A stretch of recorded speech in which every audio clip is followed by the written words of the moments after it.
سلطان محمود غزنوی اپنے سپاہیوں کے ساتھ جنگل سے گزر رہے تھے کہ اچانک جنگل کے راستے سے بھٹک گئے۔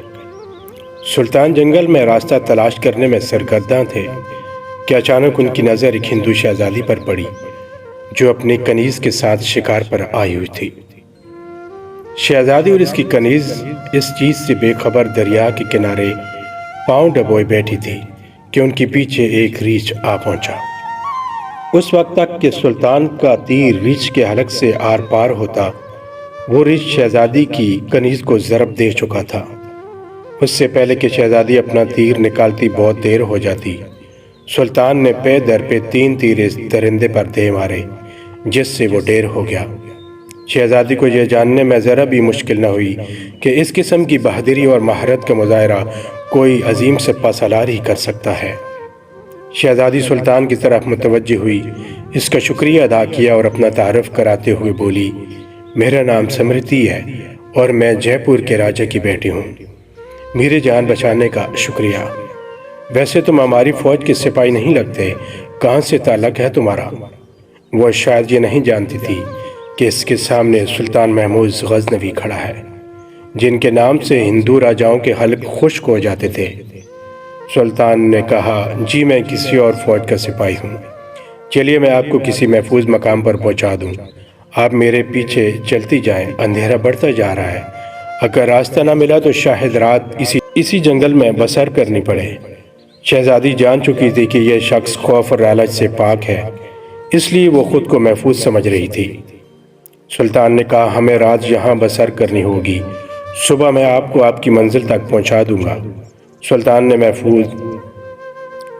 نے محسوس کیا کہ وہ شاید جنگل کی سردی برداشت نہ کر سکے، اس لیے اس نے اس کی طرف اپنی چادر پھینک دی۔ شہزادی نے وہ چادر اوڑھ لی۔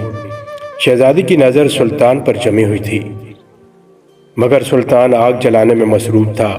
اس نے مٹی سے تیمم کیا اور نماز پڑھنے میں مصروف ہو گیا۔ شہزادی یہ دیکھ کر چونک گئی کہ یہ تو مسلمان ہے اور کہیں یہ غزنی کے لشکر سے نہ ہو، وہ تو بھینس، بھیڑ،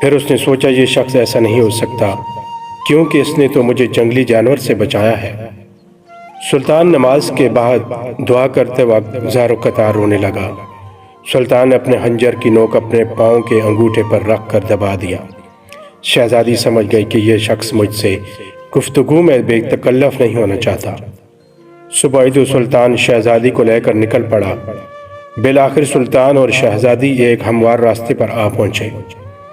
دور ایک گاؤں کے آثار معلوم ہوئے۔ سلطان نے کہا، یہ آپ کی ریاست کا ہی گاؤں معلوم ہوتا ہے۔ گاؤں پہنچنے پر شہزادی نے اپنے سپاہیوں کو حکم دیا کہ 2 برق رفتار گھوڑے اور کچھ اناج اس سپاہی کو دے دیا جائے۔ شہزادی نے سلطان سے کہا، اجنبی، آخر تم کس مٹی کے بنے ہو؟ ساری رات تم اپنے خنجر سے اپنے زخم کریدتے رہے اور میری طرف کوئی توجہ نہیں دی۔ سلطان نے کہا، شہزادی صاحبہ، اس لیے اپنے زخم کریدتا رہا کہ آپ کا حسن میرے ایمان کو زد نہ پہنچائے اور میری توجہ میرے درد کی طرف رہے۔ شہزادی نے سلطان سے کہا، کیا تمہیں یہ موقع گنوانا چاہیے تھا؟ ہم سے خلوت میں ملاقات کے لیے لوگ اپنی ریاست سے دستبردار ہونے کو تیار ہو جاتے ہیں۔ سلطان نے کہا، میں مسلمان ہوں اور حضرت محمد صلی اللہ علیہ وآلہ وسلم کا غلام ہوں۔ میری نظر آپ کے جسم پر نہیں بلکہ اپنی روح پر ہے۔ شاید میرے جسم سے گناہ کا داغ دھل جاتا، لیکن روح پر اس گناہ کا داغ لے کر میں نبی پاک صلی اللہ علیہ وآلہ وسلم کے سامنے کیسے پیش ہوتا؟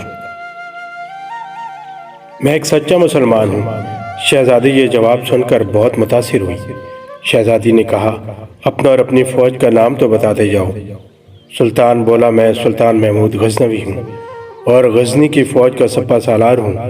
یہ کہہ کر سلطان نے گھوڑے کو ایڑ لگائی اور سر پٹ دوڑاتے ہوئے نظروں سے اوجھل ہو گیا۔